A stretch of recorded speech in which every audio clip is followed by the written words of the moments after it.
Hey everyone, Mr. Fritz here. In this video, we want to find the reference angle given by this angle, negative 29 pi over 12. So I really think the best way to start this is to visualize it. I got to get a sense of where this actually is before I can start to find that reference angle. So I'm going to try that again. I'm going to draw a set of axes, and let's kind of think about where negative 29 pi over 12 falls. So just as a little reference, I'm going to fill in my radians around these quadrants, 0, pi over 2, pi, and 3 pi over 2. Now one thing that I should take note of though is that since I'm dealing with a negative angle, I'm really rotating in the clockwise position. So my angle, the initial side is still right here, but I'm going to be spinning around this way.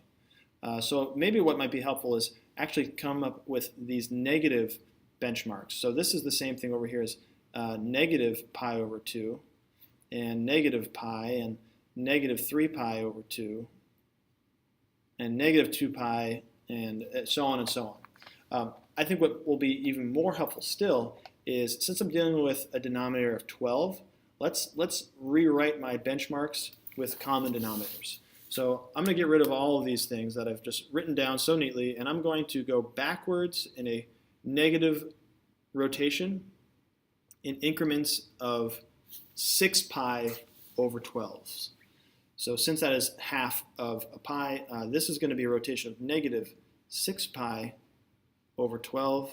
Another rotation of another negative 6 pi would be negative 12 pi over 12. Another 6 pi would make this a negative 18 pi over 12. And then one more time would be a negative 24 pi over 12. It looks like I got to keep going here. This is 29 pi over 12. So if I were to go around one more quarter turn, this would be a negative 30 pi over 12.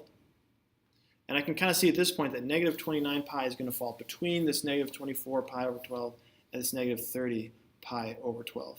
So let's see, what that is going to look like is if I were to draw this in, see, negative 29 pi over 12 is going to be pretty close to negative 30 pi over 12. So I'm going to draw it kind of like this. Now let's think about what this actual rotation is. At first glance, it might look like I just opened up just a little bit. But remember, this is an entire rotation around the circle right over to here. So that's what that's just drawing the angle. So the question is, what is my reference angle? And remember, the reference angle is always going to be whatever that acute angle is that's touching the x-axis. So I'm interested in this angle. That's what I want to find out. Well, so how do I do that? Well, let's think about when I went around the full rotation. That was a 24 pi over 12. So I want to know what further, or how much further did I need to make my angle go to hit that 29 pi over 12. Another way of thinking about this is I'm thinking like negative 24 pi over 12 plus whatever that reference angle is, or I guess in this case minus whatever that reference angle is, should equal that negative 29 pi over 12. So I went around the full rotation, and then I went another 5 pi over 12. So that means the reference angle for negative 29 pi over 12 is 5 pi over 12.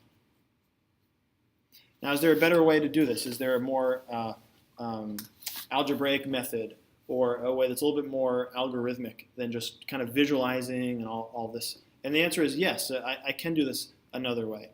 What I can do is I basically want to take out all increments of 2 pi that I can from this 29 pi over 12. So if I started here at 29 pi, or negative 29 pi over 12, I can kind of already see that I'm fitting 2 pi in here. Right? So this is just like adding I want to figure out what's past this full rotation.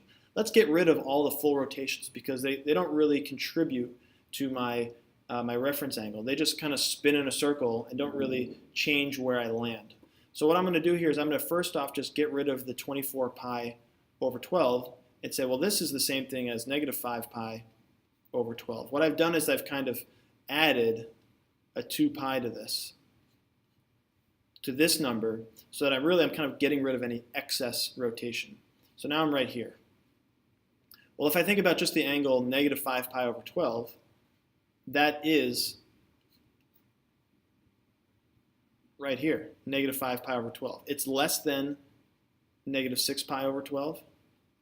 So what that's telling me is that this is my acute angle right here, negative 5 pi over 12. Well, I just want the positive value of that acute angle, so that ends up giving me 5 pi over 12 in any event. So I guess either method, whatever works for you, is good for me. You can go about it very visually, or you can go about it just kind of taking out these 2 pi increments and then seeing what's left over. So hopefully that helps, and good luck finding your reference angles.